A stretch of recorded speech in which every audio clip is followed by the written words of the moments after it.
sound of my own voice.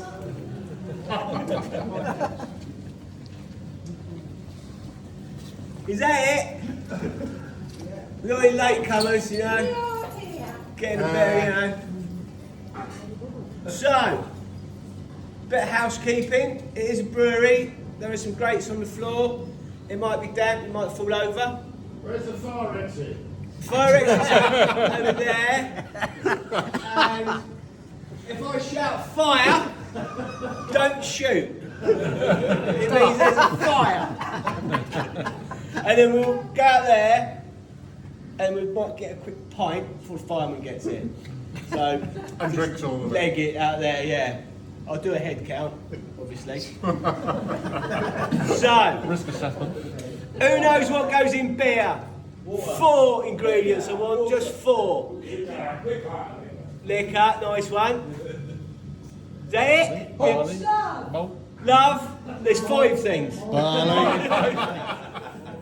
Malt, hops, yeast. That's what the Germans say you should only have in beer. Alright. And the reason that is, in the 1550s, they had to stop from using henbane, which is a psychotropic herb, which is... It's my daughter. A little bit of background ambient house music on her decks.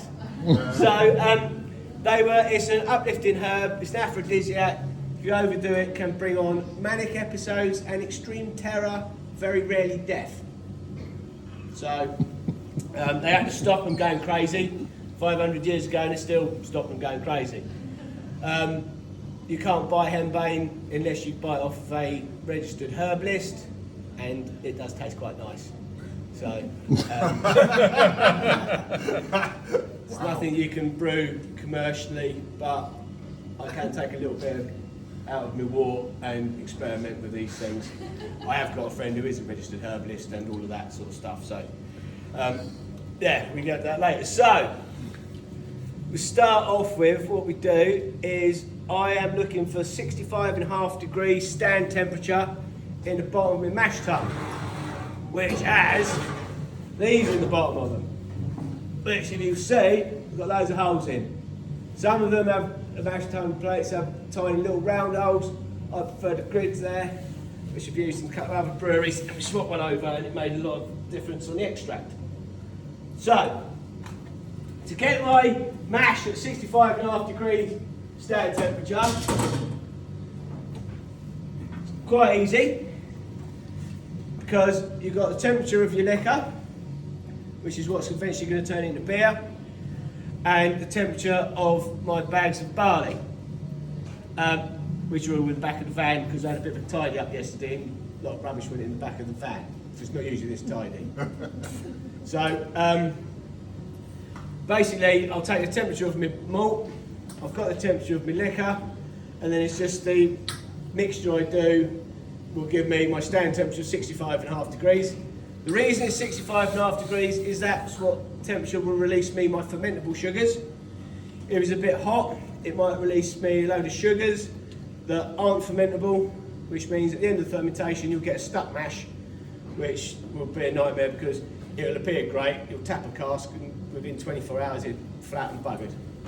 So it's because you've got lots of residual sugars that haven't been fermented out. Which is also how some people make alcohol-free beers, is by mashing hot at the beginning, but we can get around that in a bit. So, 65.5 degrees in there, sits for an hour. Then we'll start our sparge, which is hot liquor, sprayed over the top, just like your dishwasher, with a nice even spread. You like a little bit of pooling on the top, so that you've got a nice bit there, and all of that liquor will then work its way through the mash. Now the mash sits above those plates. So if you had a bit where you could look in the side of here, you'd see there's a gap at the bottom, a load of brown sticky juice. The metal plates, gap above it, brown sticky juice, then the bottom of your mash, all of the barley grains will be floating, and then you're spraying over the top. So the key is to take it off the bottom, as you're just putting it over the top at the same speed to keep yourself a nice good wash through of all the bars. If you do it too dry, you can get stuck. If you do it too runny, it can just whiz through too quickly. So it's just getting it right. We're up to 650 brews now since we've been going on this kit. I've done quite a few hundred of other places as well. So you know it rather than follow a set of instructions, and you got to feel it really, which is a bit. So anyway, does anyone know what that one's called? Copper. Yeah. So into the copper. Traditionally that would have been made of copper over a fire. We're doing a Beltane beer in a couple of weeks for May the 1st. We take a barrel of beer on top of the Giant with the Morris men at first light, which is 4:30 in the morning, time we meet up. It's a bright cask, so we don't have to settle it, so we can just literally take it straight up the hill, tap it, drink it, come back down the hill, carry on drinking beer in the village, 7:30 in the morning. If it's a weekday, people that are taking kids to school are starting their daily thing, a little bit excited that there's loads of people in the road drunk, flowers in their hair, all that kind of stuff. So yeah, which is brilliant, and that's what we do. So the beer that's going up there is going to be from a wild brew. So Cerne Abbas have a festival. There's a pamphlet somewhere about, and that's the Giant Festival. There's talks and things. It's all fundraising. It's all for the church and all the stuff that goes with it and all the community. So part of that is Eleanor is never certain. She's a herbalist. She is going to go and forage stuff from the hedgerows. I think this year we've got cleavers, hawthorns, something else. I don't know. But she's going to give me a list of what she's going to get, and I'm going to tell her how much of each I want, because we don't want it overtaking, because it can be a bit problematic if you just chuck a load of stuff out of the hedgerow in your beer. So we're brewing that on the 9th of April, so that it'll be ready for the 1st of May for all of that, which wouldn't fall in with the German purity laws. So you couldn't be doing that for your pure Germans.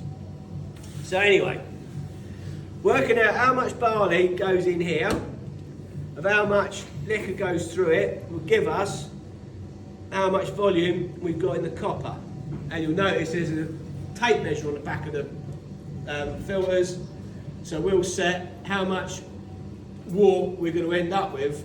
Is going to give us how strong the beer's going to be, depending on how much barley we put in it and how much liquid you end up with. It's dead straightforward and it's quite consistent, but consistency being the key. I'll take gravity when I start my transfer, halfway through I'll take another one, and then towards the end I'll take a couple of gravities of what's coming out at the back end. If it's coming out a little bit light, I'll stop that a bit earlier, end up with less liquid, and balance it out so that at the end of the day we've ended up with where we want to be.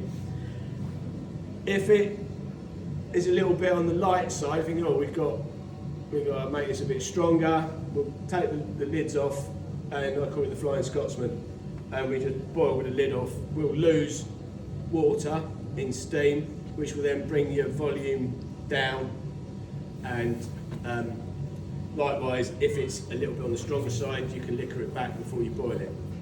So it's all kind of, you've got your markers and you know where you are, so at the end of the day you'd end up spot on, which is the aim of the game.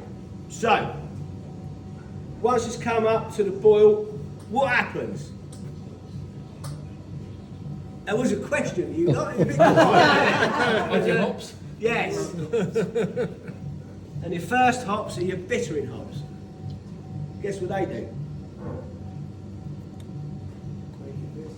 Give you a bitterness, yeah. And also you've got alpha acids in your isomerisation of basically just a big mixture up. And these are your things that are going to give you your bitterness. Every single bag of hops will have on there a percentage of alpha acids, because it's quite an inherent characteristic of the hop is bitterness of how much acid. More acid, bitter it is. Straightforward as that. So if we get a batch of hops in that is 6% alpha and replacing one that's 5% alpha, we're thinking, oh, hang on a minute. If we put the same amount of 6% ones in as we've got 5% ones in, that's going to be a lot bitterer. So it's quite simple. You've got your weight of your hops, you divide it by 6 and times it by 5. Straightforward as that. Basic mathematics. You'll end up with, if it's a higher alpha, less hops, lower alpha, more hops. They're straightforward, you're dealing with a constant volume. So once they've gone in, we roll for 50 minutes, and I've got 2 propane burners and they're offset to that back corner. The reason they're not in the middle is I want a rolling boil.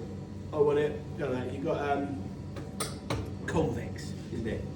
So you've got the heat coming up, that's all going to roll over, so all your hops are going to roll into it, it's going to mix it all up, helps you isomerizations. So once that's done that for 50 minutes, I'll put my late hops in. These will give me a lot of my flavours, a bit of aromas. Protoflox, which is little bits of Irish peat bog, just little tablets, they'll help after the boil to clear it down. Then I put my flame out at an hour. Unless it's a stout, I roll the stout for an hour and a half because I've got lactose in it as well. So if you are a vegan, don't drink the stout or eat the sausages. So, or you eat vegan sausages if you want, which are quite nice. The Richmond ones taste like Richmond sausages, which begs the question, what was in them before they was veganised? But that's a different thing altogether. So, those last hops go in on the things, they're the ones that give you my flavour and aroma. So because it's not rolling over and going crazy, they'll sit in there. 35 minutes is my stand time. At that point, we'll crash cool that from about 95 degrees down to between 18 and 21.5. So, that will then be done through that, which is a plate cooler. So it's like loads of waffles, and hot water goes up and down 3 times, comes out there, right where the cold liquor's going in. So as they're passing each other, they're transferring their temperatures. So what's going in there hot is the hot water, comes out of there at the right temperature for me, cooled down for the yeasts. The cold liquor's coming out of that cold liquor tank, in that way, and of course as that passes here and that's going in at 95 degrees, that's going to come out past it that way at about 50 to 55, which then fills this back up, which saves any energy costs, disruption to Mother Nature, but also the costs. And the cost, there is a cost to this cost, and electricity costs. Anyway, so there's 15 kilowatt heater that's on for hours and hours on end. We might even be having that done with some solar panels if we can get the panels that can then store the electric they make into batteries and then use the batteries to do all of this thing. But at the end of the day, we're just going to pay through the nose, aren't we? So the hotter that is, the less you've got heat up, the cheaper it'll become. But that's just on the back end. The most important thing is what comes out of there is the right temperature before we drop it into these 3 vessels here and the one on its legs. The one on its legs there is called HG, after H.G. Wells, because it looks like War of the Worlds when the G went from destroying Woking. So I always ferment my stout in there, hence the stickers and the old original Gert Stout sticker, which I've covered in quite a lot. So that's what we brew stout in. The rest of them, the big one at the end is a 10 barrel. If we're brewing for bottling, we have to get 1,000 litres. 5 barrel is 865. So the only way that we'll get more for the bottling is to brew it into that and then liquor it back. So I'll brew higher and come back down again. These 2 closest to me are the ones we use for all of our casks. So that end, one in the middle, number 2, I think is, what is it? One of them's ale, and the other's Tiger Tom. So we've got Tiger Tom, which is a rubier one this end. They're one day behind each other. This time of year, you've got to keep your temperatures up because it's freezing cold at night, obviously. So Yeast is only going to eat the sugars and convert them to alcohol in a window, and the optimum window is between 18 and 21 and a half. So you keep it somewhere in that. You can roll a bit warmer. We've completely thrown the rule book away with the stouts and brewed the stouts up to 30 degrees because that's what we did the first time we did it. We brewed it into an IBC by a window like this with some shutters. I didn't do the filling of the IBC, so Chris and Joe did it, and they shut the shutters to the windows behind, so we went to shut the shutters. We couldn't because it's got an IBC behind it. Our old landlord didn't want me to smash the shutters off with a hammer, so we put some yeast bags at the windows, which probably fell off, and it went up hot. We were like, oh, what a disaster, it's brewed hot. That's not right, because the brewing books say you can't do that because it's a disaster, when actually it ain't. So it's kind of, you know, the last stout that we did was sat at 21 and a bit. I then put some heaters in it and took it up to 29, which is like, you just don't do that. But if we've done it before, and we're replicating what we've done before, then why some book someone's written about is going to tell me what to do with my stout? And so, kind of, you're finding your way with it, and you're doing what you're doing, you're replicating. There's no such thing as a mistake. There's always just might be the new plan. Because we've had them with things, we had a beer called Cock Up, and I started brewing one thing, I went off in the van, came back, Jodie went out, and in the meantime, we started brewing two completely different beers. I'm like, and I've looked at the brewer and I said, oh shit, yeah. Oh, he's done a brew sheet. I've got a brew sheet. He's doing. So we thought we'd just go with it. Then we dry hopped it. Thought, well, we've made something we're not there. We'll just dry hop it and see what happens with that. It turned out brilliantly. People are then going, we want more of that. No, that's no problem, because we've written it down. We'll just get our sheets and do one sheet out of the two this time. Call it Cock Up. And we went to Gert Cock Up, which was literally an extra bag of barley. So it's kind of, yeah, a mixture between art and science, they say. Sometimes the science is a bit arty, sometimes the art's got a bit of science behind it.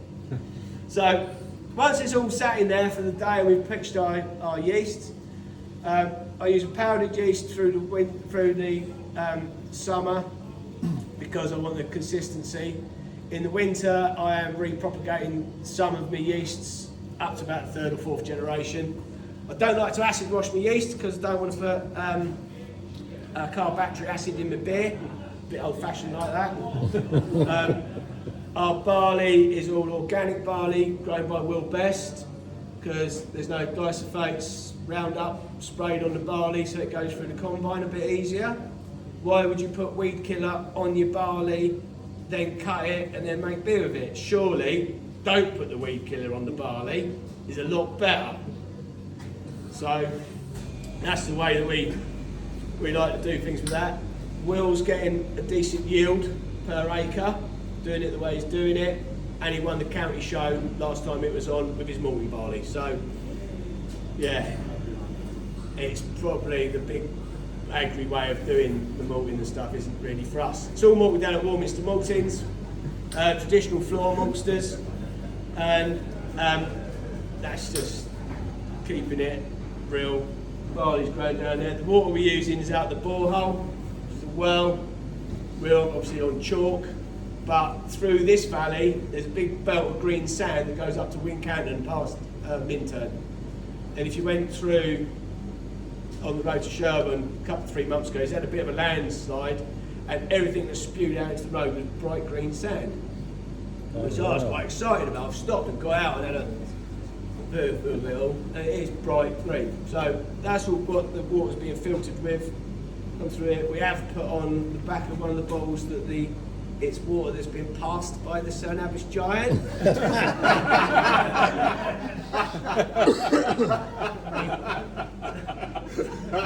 Sometimes we have a couple of beers whilst designing the labels and stuff, so yeah, and then you forget about it and you think, oh shit, yeah, that's gone in there, never mind. But so yeah, where we got to? Fermentation. Does anybody have any questions about that first bit of getting us to the mash tun?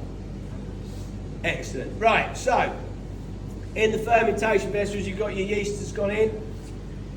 I'm just the same yeast all the time, and if I'm propagating, I'm propagating it with the exception of it's called Click, which is written KVI, Vic, which is Norwegian yeast, where everything ferments around about 20. This one ferments between 35 and 40 and ferments overnight. So these Norwegians have their festivals where they'll do a brew day, they'll pitch the yeast, they'll eat loads of meat and drink loads of stuff and stay up all day, and then the beer's ready the next day. And they're still going. These are Vikings, obviously. So yeah, you can drink a beer 24 hours after you've mashed it in, which is just crazy. Leave it a few more days if you don't want to be drinking shitloads of yeast, but we're doing it obviously a commercial level, so we give it another couple of extra days, but I'm also dry hopping it. We've called it Canute, which is C-N-U-T, and that's after King Canute, who in the turn of the first millennium, he came to Cerne Abbas, he smashed up all the stuff around the well, and all the stuff was going, all the religious things, he came and flattened it all. He went off, then he became a Christian, then he went down somewhere near Worthing, went to see, look, I'm not God, I'm just a normal bloke, look, I'll sit in the sea and I won't be able to stop the tide. They go, go on then, which he did, and he got wet. People go, wow, he's the bloke who said he could stop the tide. No, he's the bloke who said he couldn't stop the tide and proved it, not he couldn't prove it and it went wrong. So, great big thing about King Canute. Also, they've written his name as C-A-N-U-T-E, Canute, which isn't the right spelling. The English language was formed in Cerne Abbas at the Cerne Abbey. So if you're making words up, and you've got this man who's come to the village, who's our king, from Sweden, Norway, yonder, like I said, t'other side of Kent, and yeah, to make you think about it, he died up in Shaftesbury, nice place, isn't it? And then between all of that, he has come back and said, really sorry, I was a bit of a rascal there, smashing everything up. I'll build your abbey. So he basically was the benefactor of Cerne Abbey when that was all being built over the hundreds of years. He took the building before Henry VIII came and did the opposite to it. Maybe he should have been called something else in times to come.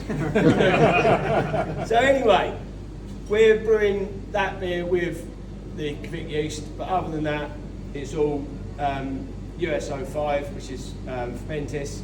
It's the only yeast I use. If I'm brewing with Canute, I'll try to do it when there's nothing else happening. I'll do it like at an end of a week, because you can't open these doors without just getting hit by the CO2 coming off this thing.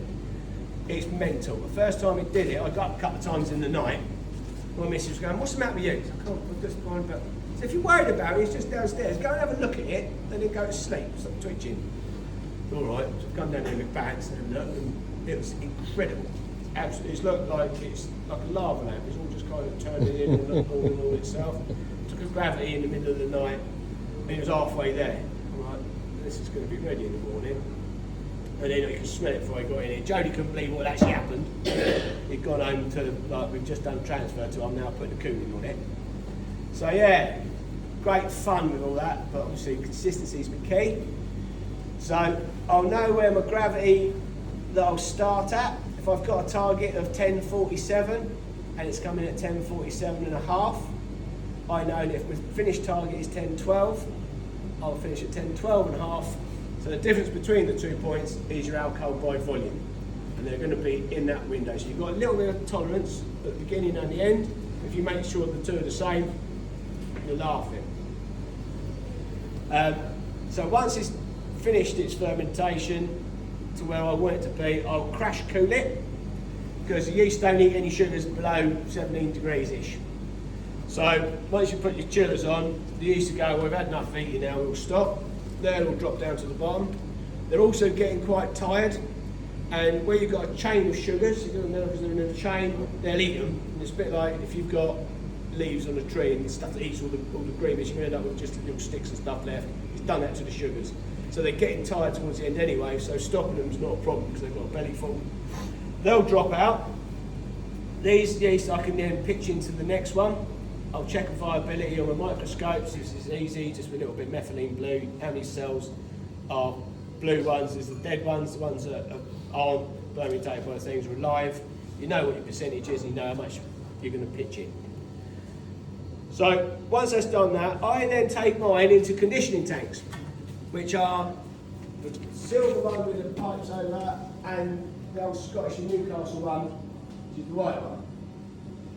That sits in there for 3 or 4 days and it's all under its own pressure. So I'm not forcing any CO2 over the top, but the CO2 that's being given off, because it's still just ticking along, can't escape anywhere, goes back into the beer, which will give you your condition. So you just pull a pint, you get that thing where it's all a bit frosty, it comes up, it all clears up, and that's all your thing. That's what does that in there.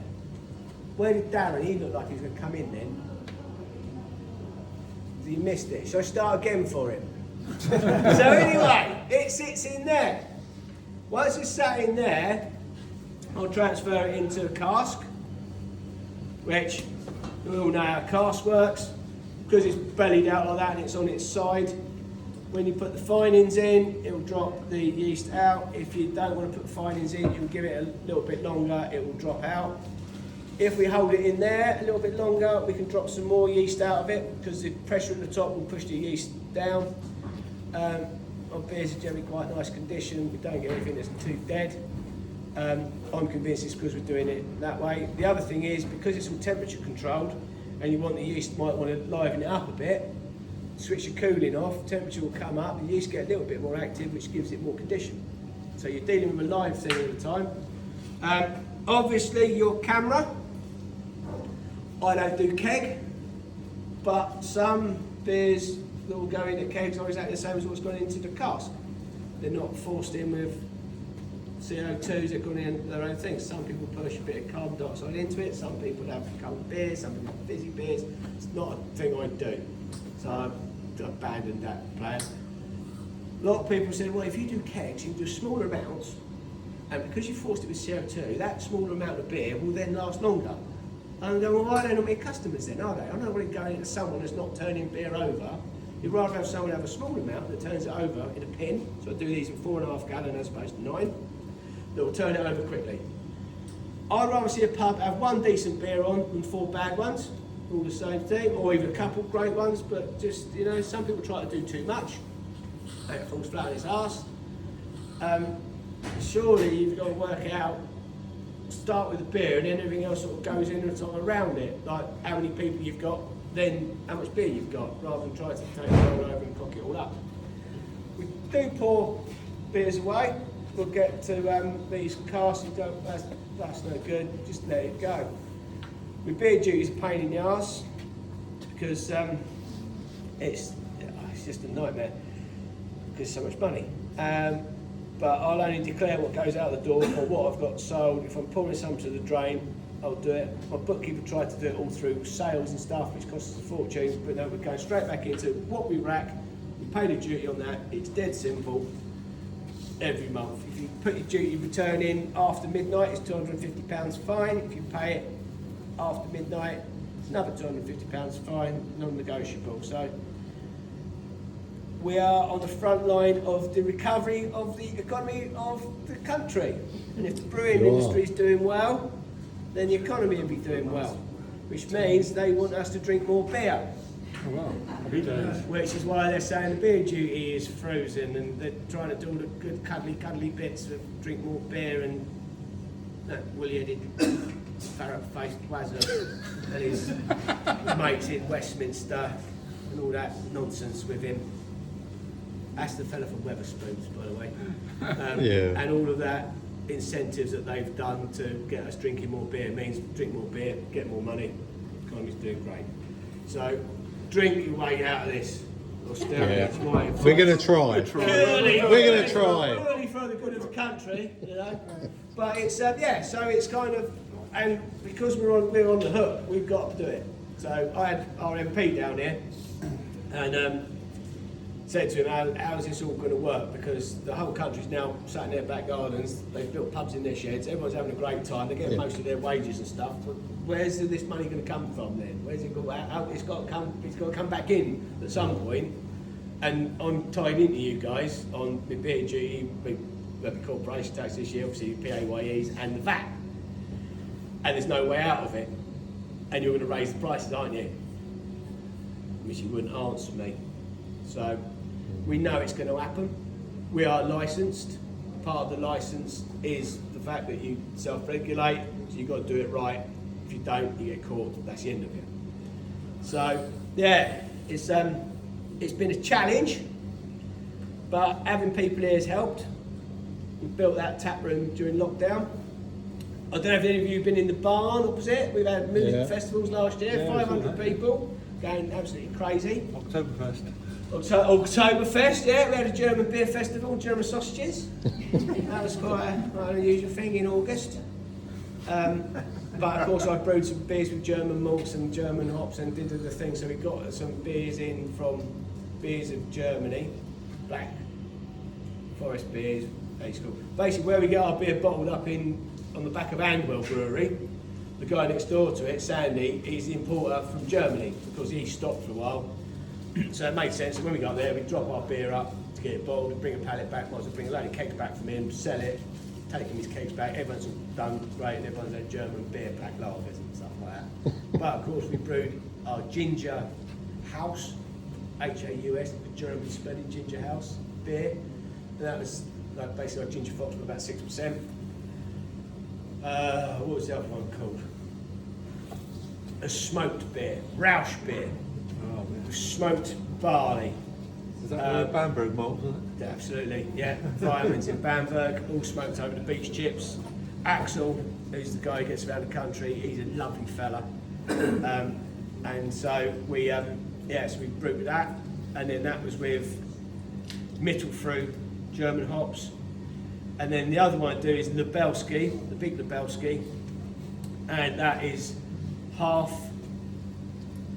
Bamberg, Vienna, malt, Weimans, and half Wills barley with Lubelski, which is a Polish hop. So we've gone for the Germans, the Poles, and Cerne Valley. That's 3.8%, which is lovely. So anyway, that's what got into these. They get into your pub, and what's left in this mash tun goes back down to Will Best, who grows the barley, goes into his pigs. Occasionally we get to eat some nice big lumps of swine on Sunday roast. And the rest of the stuff that Will doesn't have goes to our landlords, who's a dairy farm. So then that supplements the cows. So nothing gets wasted. Any spent hops from here are spread on my bines. And if you have a look on the side of the barn, you'll see all my strings are up. And I've been growing my own hops, part of the British hop breeding programme. And these are sisters of Harlequin, which is the granddaughter of Jester. So it's on the breeding programme, it's gone down the female side, so I've got lady hops. And because the breeding programme is pollinating across different strains, so they're putting two strains together to emulate the Americans, apparently. Anything that's kind of got the real big old hoppy whiff to it. The Brits are now doing those varieties of hops. Traditionally we've been the more noble hops, Fuggles, Goldings and stuff that doesn't have all that punchy astringeness to it all. So we brewed the first one for that last year. We did 3 of them all in all. It was just enough hops for 3 different brews. So we'll be doing that again in the 2nd Saturday or 3rd Saturday of September. So you remember that one for me. And we cut the hops. Everyone just sits there, we've got like dumpy barrel, and we're just sort of picking all the cones off. We weigh them all out. Anybody in the village who's got any hops growing in their garden, they go and bring them down. Anybody that knows where there's some on the railway bank, they go and scrump them. So bring them all down, we write them all down. Green hop. Green hop bit. Easy as peas. The others then we hang them up on the bines. We just cut the strings, hang them up, let it dry out, and when they've dried out, then we'll brew another one with the dry hops. The difference between a green hop and a dry hop, which is exactly the same hop, is phenomenal. You get so much more out of it. after it's been dried. So that's all that. Right, anybody got any more questions before we go back out in the sun? Brilliant. Well done. Thank you very much. Brilliant. Yeah.